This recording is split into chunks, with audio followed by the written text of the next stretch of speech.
एक गांव था जो बसा हुआ था नदी के बीच, जिसके चारों ओर नदी थी। यहाँ पर किसी का कानून भी नहीं चलता था। यहाँ पर जनता की अदालत चलती थी। जो कि यहाँ के राणा जी कह देते थे वही यहाँ का सब सही होता था। दूर दूर तक जंगल फैला हुआ, जहाँ पर शिकार आसानी से किया जा सकता था। एक बीहड़ जो इतनी बड़ी होती थी जिसमें कि एक पूरा सा गांव बसाया जा सकता है। गोली बंदूकों से खेलने का इनका बड़ा शौक था और आज भी कुछ ऐसा ही हुआ। राणा जी ठाकुर के आदमी आए और अपनी तरफ की एक लड़की को उठा ले गए। तुम चलो, याद रखना छोटे साहब को ये सब बातें पता नहीं चलनी चाहिए। जी मालिक। तभी रामू कहता है, रामू सब लोगों को कह दो कि तैयार रहे, आज तो खून की होली खेली जाएगी। उन्होंने आज तो सभी हदें पार ही कर दी। जी बड़े मालिक, हम अभी सब लोगों को इल्तिला कर देते हैं कि सारे लोग हथियार से लैस तुरंत ही बड़े हवेली के आंगन में इकट्ठा हो जाएं। तभी दूर से कोई आता हुआ दिखाई देता है, जो कि वह एक बूढ़ा आदमी था जिसके चेहरे पर अलग ही नूर था और वह देखने में ऐसा लग रहा था जैसे ही वह बहुत अनुभवी था। ये क्या कर रहे हो तुम मल्हार राणे? बड़े मालिक पधारो, हुक्म कैसे आना हुआ? हमारी छोड़ो, तुम ये बताओ, अगर आज तुमने ठाकुरों पर हमला कर दिया तो खून की नदियां तो बह जाएंगी। दोनों गांव की मुसीबत और दुश्मनी हद से ज़्यादा बढ़ जाएगी। तो आप ही बताओ, हुक्म क्या करना चाहिए? तभी एक वसिंदा बीच में बोल पड़ा, छोटे सरकार को खबर कर देते हैं, वो सब देख लेंगे। तभी मल्हार बीच में उसे कहते हैं, तेरा दिमाग खराब हो गया रामू। अगर उसे पता चला तो वो आग लगा देगा ठाकुरों की हवेली में। रामू सही कह रहा है राणे, उससे हम बात करेंगे। तुम खबर भिजवा दो, हम आए हैं, जैसा आप कहे हुकुम। तभी छोटे साहब को खबर दी जाती है और सब उनका बाहर इंतजार कर रहे थे। गर्मी की चिलचिलाती धूप थी।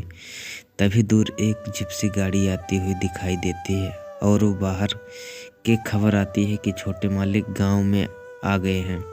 सभी बाहर जाते हैं। थोड़ी देर बाद गाड़ी में एक लड़का उतरता है। कद लंबा, रंग गोरा और गर्मी की धूप में उसके सर से पसीना टपक रहा था और उसके चेहरे पर तेज सुर का सामान था। सभी उसके स्वागत में खड़े थे। उसके आते ही आसमान में गोलियां चलाई जाती हैं। तभी हुक्म करते हैं, आओ आओ अथर्व बेटा, गले से लग जाओ। बड़े दोनों बाद आए हो। नाना जी आपसे मिलने को कब से बेताब थे और आप अब आए हो हमसे मिलने। बेटा आज भी हम मजबूरन आना पड़ा। आप हमारे साथ अंदर चलो, हम आपको सब विस्तार में बताते हैं।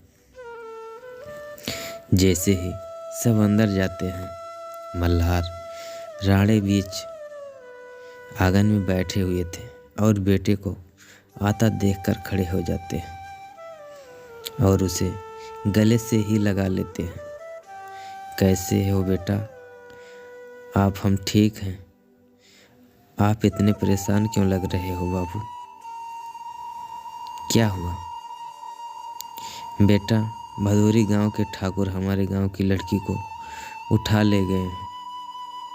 उनकी हिम्मत कैसे हुई हमारी इज्जत पर हाथ डालने की? हम उन्हें जिंदा नहीं छोड़ेंगे। अथर्व आपको इसलिए बुलाया गया है, पर हमें पूरी बात पता करनी पड़ेगी, नहीं तो एक गलती की सजा दोनों गांव के निर्दोष जनता को भुगतनी पड़ेगी। ठीक है नाना जी, हम आज ही उनके गांव जाएंगे, पर बेटा दुश्मन के घर अकेले जाना आपकी जान को खतरा है। अथर्व, राणे किसी खतरे से नहीं डरता। नाना जी, हम आज ही उस गांव में जाएंगे, वो भी अकेले। ठीक है बेटा, पर अपने कुछ लोगों को साथ लेकर जाओ। नहीं बापू, ऐसा तो उनको शक हो जाएगा। ठीक है, जैसे आपकी मर्जी, आप जाइए, हमें आप पूरा यकीन है। दूसरी तरफ भदोरी गांव के में हल्ला हो गया कि कोई सरबरपुर गांव की लड़की को उठा लाया है। सब तरफ बातें होने लगी और कहा जाने लगा, ऐसा कौन सिर्फ बड़े ठाकुर के लोग कर सकते हैं। हम छोटे लोग की इतनी ही मजाल तो कहाँ कि उनकी इज्जत पर हाथ डालें। पर भैया, कुछ भी हो, अब तो संग्राम होता। मल्ला राणे जी क्या करते हैं। ये खबर उठते उठते ठाकुरों की हवेली में पहुंच गई और अम्मा जी ने सब लोगों को इकट्ठा किया और एक बैठक बुलाई गई। तभी बड़े ठाकुर आते हैं और सब उनके सम्मान में खड़े हो गए। क्या बात है माँ, आज सबको इस तरह क्यों बुलाया है? आओ जयसिंह, बैठो। खबर मिली है कोई राणे गांव की लड़की को भगा लाया है। अब अगर मल्ला को पता चला तो गोली चल जाएगी। पर माँ, ऐसा कोई नहीं कर सकता। हमारे गांव में सब जानते हैं, इतनी पुरानी दुश्मनी है। पर कुछ तो हुआ है। जयसिंह, पता करो कौन नामुराद है जो हमें उनके हाथों में मरवाना चाहता है। किसी भी गांव को हो, हमारी इज्जत होती है। तभी पीछे से एक मधुर आवाज आती है, क्या प्यार करना गुनाह है? बापू सा सब पीछे मुड़कर देखते हैं। एक लड़की जो फूल की तरह नाजुक थी, उसको देखकर ऐसा लगता था जैसे कुदरत ने सारी सुंदरता उसको दे दी है।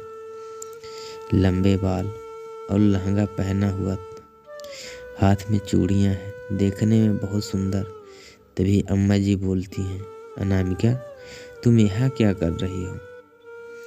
ठाकुर के घर की लड़कियां बड़ों के बीच में बोला नहीं करती। और याद रखो, तुम्हें घर से बाहर जाने की इजाज़त नहीं है। तभी अनामिका बिना कुछ कहे जी गुस्से में अंदर चली जाती है। अथर्व अपने कुछ दोस्तों को लेकर निकल चुका था। गर्मी बहुत थी और एक जगह वो सब पानी पीने को रुक गए। तभी अर्नव ने कहा, जो अथर्व का दोस्त था, अथर्व यार, हम उस गांव में चल रहे हैं, पर किसी ने पहचान लिया तो? अरे यार, मुझे वहाँ कोई नहीं जानता। मैं अभी अभी गांव आया हूँ, पर यार तेरे चाचे तो हर जगह फेमस हैं। तभी नील कहता है, जो भी अथर्व का दोस्त है यार, वो राणा जी का है। यहाँ के सब जानते हैं होंगे उसे। सारी लड़कियाँ उसके ऊपर फिदा हैं। तभी अथर्व बोलता है, फालतू बात मत, कोई नहीं करेगा, वरना अभी घर भेज दूंगा। तुम लोग को अब यहाँ किसी काम से आए हैं। और तभी सब चुप हो जाते हैं। अनामिका कमरे में जाकर अकेले ही बड़बड़ा रही थी। तभी उसकी सहेली वहाँ आ जाती है। क्या हुआ अन्नू? क्या बताऊँ मुझे क्या हुआ? अरे ओ, मुझे सब पता है। ये बात मुझे क्या हुआ? तुझे कुछ नहीं पता? जो लड़की ये लोग बता रहे हैं वो मेरी दोस्त है। हम साथ ही कॉलेज में थे और वह उसे उठाया नहीं है। वो अपने गांव के लड़के के साथ भागी है। वो दोनों प्यार करते हैं और कल वो शादी कर लेंगे। ये सब सुनकर तो खुशबू को चक्कर आ गया था। क्या कह रही है अनु? अगर ऐसा हुआ ना तो पता नहीं क्या होगा। भूचाल आ जाएगा इस गांव में। उस गांव की बहू कभी नहीं आती। रात का समय हो गया था। पूरे गांव में कीट पतंगों की आवाज़ के अलावा कोई आवाज़ नहीं थी। बस ठाकुर की हवेली के पीछे वाले रास्ते पे कुछ लड़कियों के गहने की आवाज़ रह रह कर आ रही थी। अनामिका अपनी सहेली के साथ कहीं जा रही थी। खुशबू ठाकुर साहब ने पकड़ लिया, न अनु को तो अब कमरे में बंद कर देंगे। दीपिका, काश नदी के पार कोई हमें भी मिलाने ले जाए। पुष्पा, इस लड़की से तो बात करना ही बेकार है। काश तुझे वहाँ धोबी घाट वाला धोबी मिल जाता तो कितना अच्छा रहता, और तुम्हारी शायद कोई मदद भी कर सकता। खुशबू, चुप करो। तुम दोनों एक तो वैसे ही अनु उस नीलिमा को भगा बैठी है, और तुम दोनों वैसे ही माथा खराब कर रही हो। अब क्या पता कि उस दोनों गांव में कितना घमासान युद्ध हो सकता है, कोई अंदाजा लगा भी नहीं सकता। अनामिका उसे गौर से देखते हुए कहती है, मैंने कब भगाया? मैंने तो उसको कुछ नहीं कहा था। खुशबू, पर तुझे तो पता है ना कि उसे विनय ही ले गया है। हाँ, तो उसमें मैं क्या कर सकती हूँ? वो दोनों प्यार करते हैं तो भाग गए। अनामिका, वो भागें क्यों? क्योंकि उनकी जिंदगी है, हमें क्या करना है? और वैसे भी हम प्यार करने वालों को गुनाह क्यों मानते हैं? उनकी भी जिंदगी है, अपनी ज़िंदगी अपने तरीके से बिता सकते हैं। दीपिका गुनाह नहीं मानती, पर पसंद भी तो नहीं है ना। तभी किसी के चलने की आवाज़ आती है। वह आवाज़ कुछ बहुत चुपचाप सुनने लगे। अनामिका सबको चुप रहने का इशारा करते हुए बोली, चुप रहो, पहरेदार देख लेंगे। चलें अब। इधर अथर्व, नील, अर्णव और दीपक के साथ नदी के दूसरे किनारे पर थे, और रात के वक्त में उन्हें कोई पहचानता भी नहीं, इसलिए वो छिप के रास्ता ढूंढ रहे थे। अर्णव, कहाँ आ गए यार? इससे अच्छा तो लड़की पे ट्राई करते। नील, सही कहाँ यार, यहाँ ठाकुरों की लड़कियों को तो देखना भी गुनाह है। दीपक, अगर हमारे बीच दुश्मनी ना होती ना तो पक्का मैं ठाकुर की लड़की से शादी करता, सुना है बड़ी खूबसूरत होती है। अथर्व उन्हें घूरते हुए बोला, अगर ज़्यादा बकौती की ना तो पार्वती नदी में फेंक देंगे, फिर अंदर किसी जलपरी से शादी करके वहाँ जिंदगी बिता लेना। अथर्व के गुस्से को देखकर सब लोग शांत हो गए।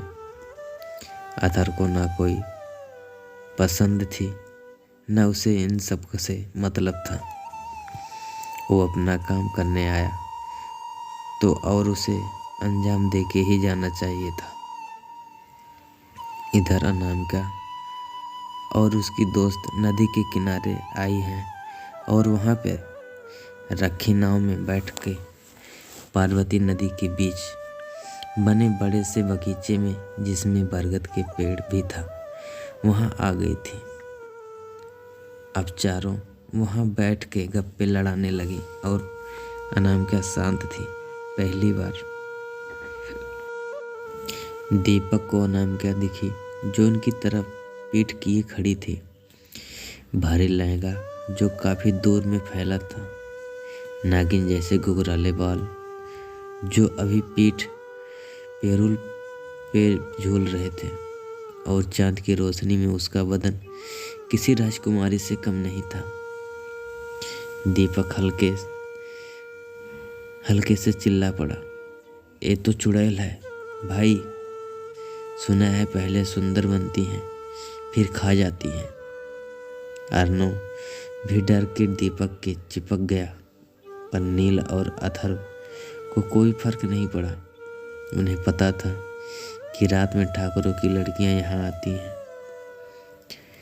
अनामिका के बाल हल्के हल्के से उड़ रहे थे। अथर्व ने उसे देखते हुए मन में कुछ सोचा और उसके चेहरे पे शरारती मुस्कान आ गई। अथर्व, चलो वहीं चलते हैं, देखे तो सही कौन सा छलावा है ये।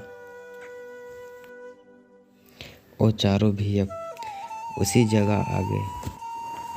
वाकई में जगह बहुत खूबसूरत थी। नदी के बीच इतनी हरियाली, बड़ा सा पेड़ कहाँ मिलता है आखिर। किसी के आने की आहट से चारों जल्दी से उठ के नाव की तरफ चली गई। अनामिका को छोड़कर चारों बैठ गई। अनामिका का दुपट्टा एक पेड़ में टहनी में फंस गया और इधर नाव उस जगह से दूरी जा चुकी थी। उन तीनों का डर के मारे बुरा हाल था, पर उनको अनामिका का ध्यान नहीं आया था।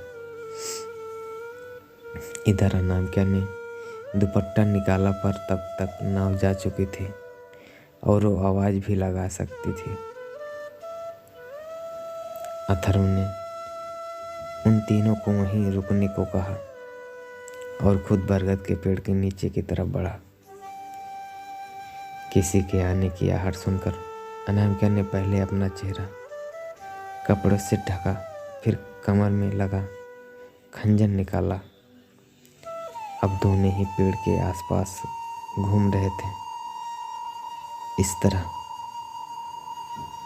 अथर्व इस अनामिका को जब एक चक्कर में लगा चुकी, तो वह एक जगह खड़ी हो गई और खुद ही बोली, कोई नहीं, चलो। तभी किसी ने उसे पीछे से पकड़ा और उसकी गर्दन पर खंजर रख दिया। इस अप्रत्यक्ष हमले से अनामिका वहीं जम गई।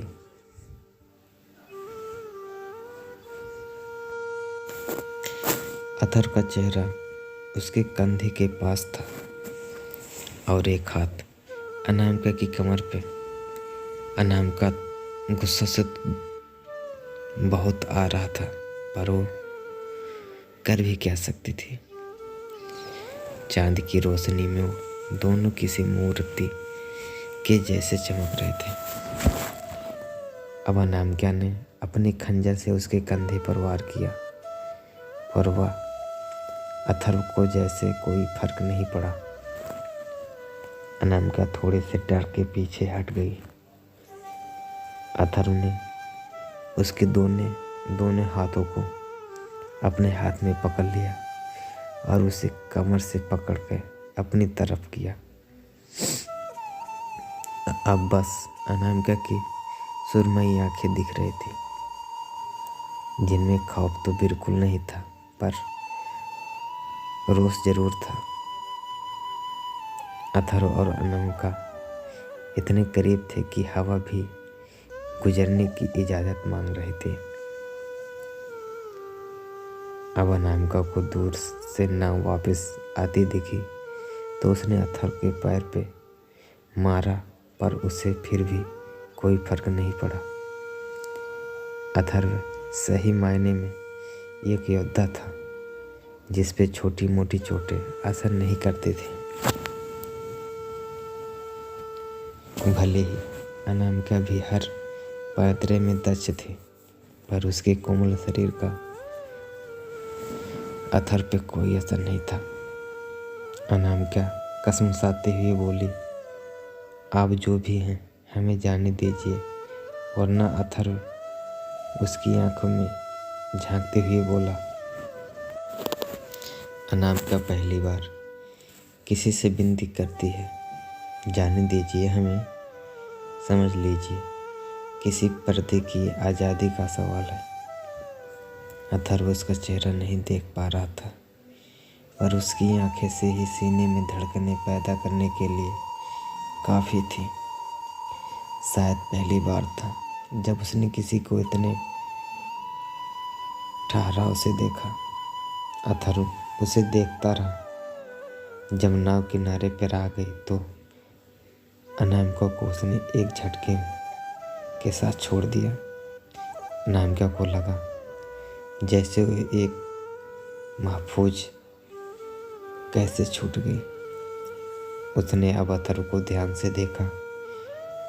हल्की भरी आंखें, सुर्ख होंठ, गोरा बदन, गठीला शरीर जो जैकेट से भी नहीं छुप रहा था।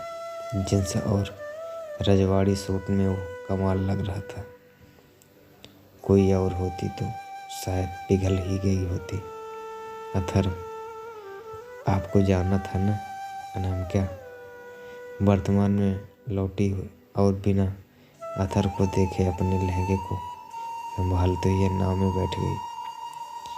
अथर्व उसे जाते हुए देखता रहा। तभी दीपक अथर्व को कहता है, क्या हुआ राणा जी, आप तो दुश्मन की आंखों में खो गए थे।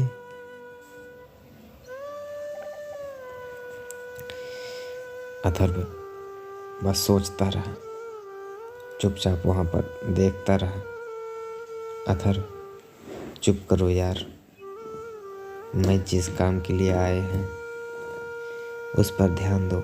वैसे ही नील कहाँ गया है? नील यार, अथर्व जो लड़कियां अभी आई थी उनमें से एक मुझे भी पसंद है। आ गई और मुझे तो मिल ही गई। वो खंजर वाली बड़ी खतरनाक थी यार। अथर्व, दुश्मन से इश्क लड़ाना तेरे लिए हानिकारक हो सकता है। याद है ना, सबको पास खंजर है, सीने में उतार देगी।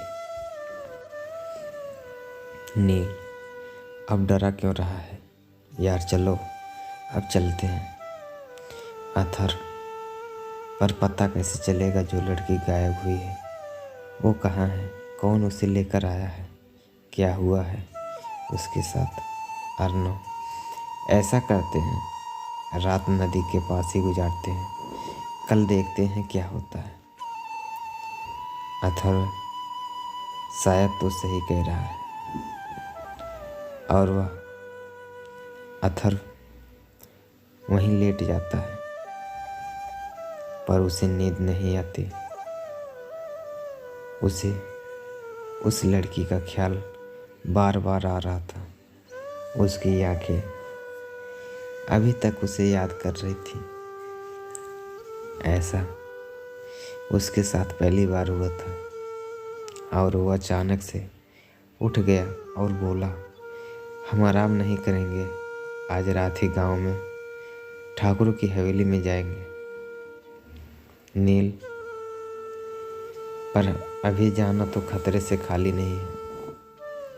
आपकी सुरक्षा जिम्मेदारी है, हम हुक्म को क्या जवाब देंगे? अथर्व, हम राणा जी के वंशज हैं,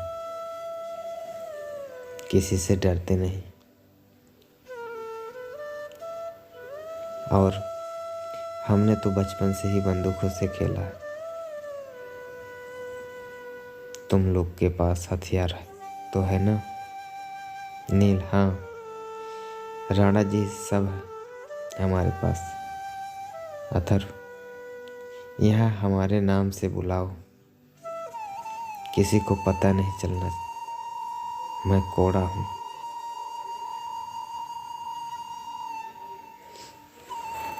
अथर्व की बातों को सब बहुत ध्यान से सुन रहे थे, क्योंकि अथर्व की जिम्मेदारी उन 3 लोगों के ऊपर थी जो बहुत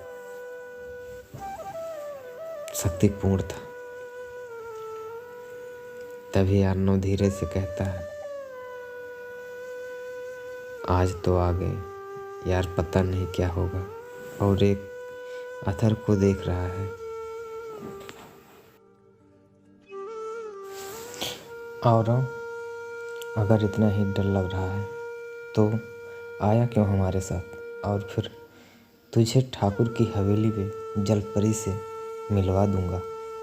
दीपक, भाई कहा तो सही रहा है यार, मुझे भी उसमें से एक पसंद आ गई है, वो साइड वाली, पर नाम अभी तक किसी का पता नहीं है। अथर्व, अब मजाक बहुत हो गया, सब अपने अपने हथियार संभाल लेना, और याद रहे हमारी इज्जत के बगैर कोई हमला नहीं करेगा। नील, वो तो ठीक है यार, पर ठाकुर की हवेली में हर जगह पहरेदार होंगे, अंदर कैसे जाएंगे। अथर्व, अंदर वहीं से जाएंगे जहाँ से ठाकुर की लड़कियाँ बाहर आई थी। दीपक, वाह भाई वाह, चलो तो फिर चलते हैं। चारों नाव में बैठकर हवेली की तरफ चल पड़ते हैं। रात का घना अंधेरा छाया हुआ था और चारों तरफ जंगल था, जिसे होती हुई वो चारों ठाकुर की हवेली की तरफ निकल पड़ते हैं। धीरे धीरे जब वो हवेली पर जाकर पहुंचते हैं तो जैसा सोचा था वैसा ही पाया।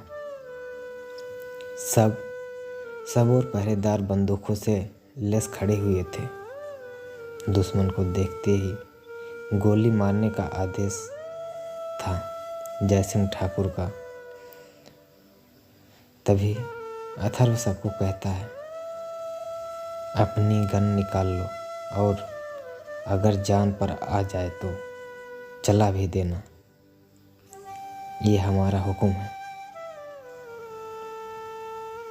आगे हम देख लेंगे, हम सब पीछे के दरवाजे से हवेली में जाएंगे। तो दोस्तों, अगर आप लोगों को यह कहानी पसंद आई हो तो कृपया हमारे इस चैनल को ज़रूर सब्सक्राइब करिएगा, क्योंकि दोस्तों कहानी बहुत लंबी थी, इसलिए हमने इसका आधा भाग आपको वीडियो के माध्यम से दर्शाया है। अगर आप लोगों को कहानी अच्छा लगा हो तो प्लीज़ कमेंट करके हमें ज़रूर बताना। हम आपके लिए जल्द से जल्द पूरा वीडियो बना के आप लोगों तक यह कहानी ज़रूर पहुंचाएंगे। तो दोस्तों, कमेंट में अपना विचार ज़रूर देना, वीडियो कैसा था या फिर किस तरह का वीडियो आप लोगों को चाहिए। तो दोस्तों, कहानी अगर अच्छी लगी हो तो प्लीज़ हमारी इस वीडियो को सब्सक्राइब करना ना भूलिएगा।